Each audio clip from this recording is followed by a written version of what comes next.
Just curious, can you touch a little bit about how you figured out the publishing process? Like once you knew you were going to write a book. You're a writer, man. How did you? Well, just figuring out like that's pretty technical and pretty difficult. I couldn't probably, you know. How did you go through that process? Wow. I like that question. I don't usually, you know, get asked that question at this venue, but I get asked that question every day in front of Safeway, in front of Fred Memoirs. But, all right, actually, I'm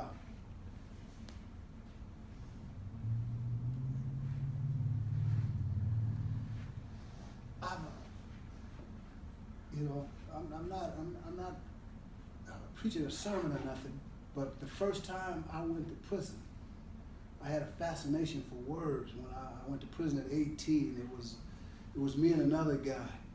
We kind of lived in a dictionary, you know. I would more or less study words and incorporate words to my vocabulary that actually would fit my personality, and he would actually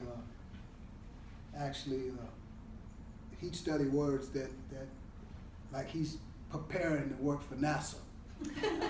All right, you know, far-fetched. You know, he'd say a word to me, man, I'm clueless, man. You know, so that right there at 18 years old, all right. Add 8 other prison stints to that. A word here, a word there. All right.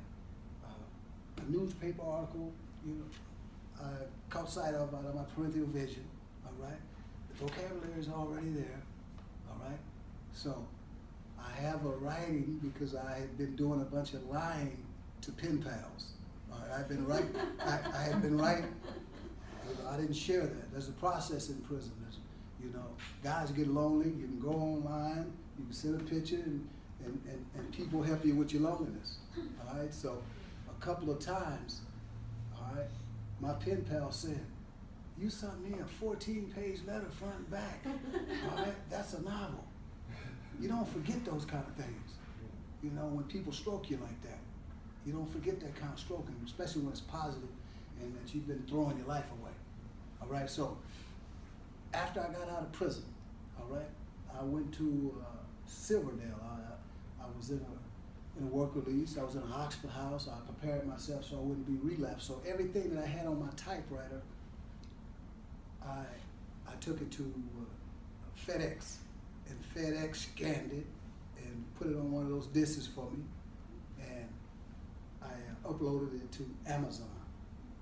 And the book cover was the hardest thing, the PDF stuff. I don't know. It was too big. I didn't know how to shrink it, but everything, you know, there's signposts. Everything's happened for a reason. I had been verbalizing with a lady for like 90 days, and she dared me. She said, "You didn't write no book in prison.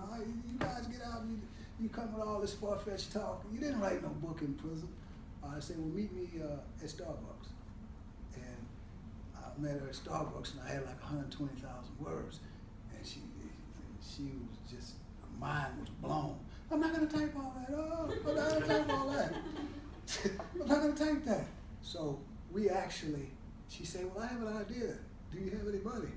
I said, "Why are you asking? I bought the coffee." She said, "Well, you know, let's go to FedEx." I said, "Okay."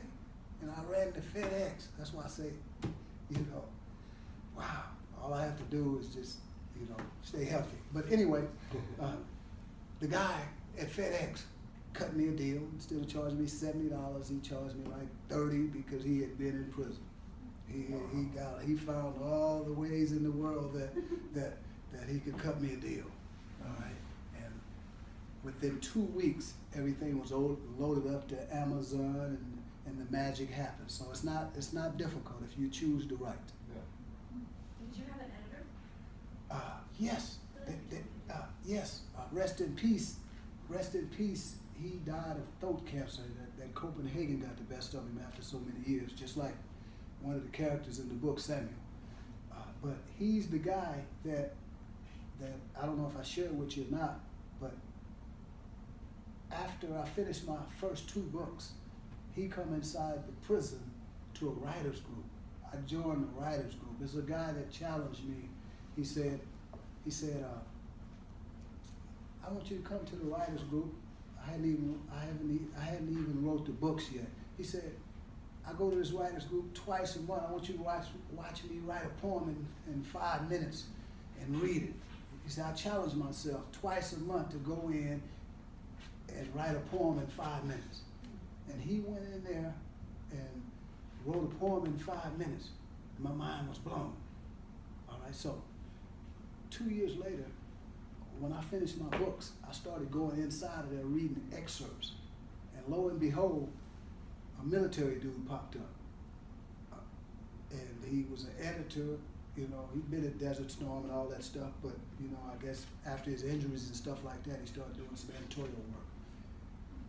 He listened to my excerpts. All right, so when I finished this first book, he come up to me and he said, Mr. Hill, I would love to edit your book. And I'm just listening and taking all this in, because I could see how he would perk up, you know, when I would read my excerpts, you know. And he said, you know, your writing is garbage. All right? He said, but you are one heck of a storyteller, all right? And I would love to edit your book. And I said, well, I don't have much, you know. He said, well, I don't want the prisoner to think that I'm coming in here to exploit talent. I'll edit your book for free. But he didn't know I was going to shoot him another book to edit too. He didn't know that. He got rid of me after the second book. Anyway, that's how the editorial process came about, you know. And in life, everything was a lesson. I was finding myself having to get out of my own way because he had a life. And, you know, he was such a good editor. He was teaching me not to abuse that's, and he was teaching me how to make words stand alone as a paragraph and how to transition from one paragraph to the next, all right, and to take out some of the redundancy in the writing. He was teaching me all, and I was excited. And if I go 6 months and didn't hear from him, you know, who am I to question this guy that's doing something for me for free? All right, so just like before, I had to learn. He helped me with a lot of the process of, you know, let the magic take place. Let things progress. Let the progression carry out. So he taught me a lot. But that's how I came about getting those first 2 books edited. And then when I got out of prison, all right, I found a lady in Canada on Facebook that gave me a proofread kind of edit to just, you know, put a keen eye on what he might have missed.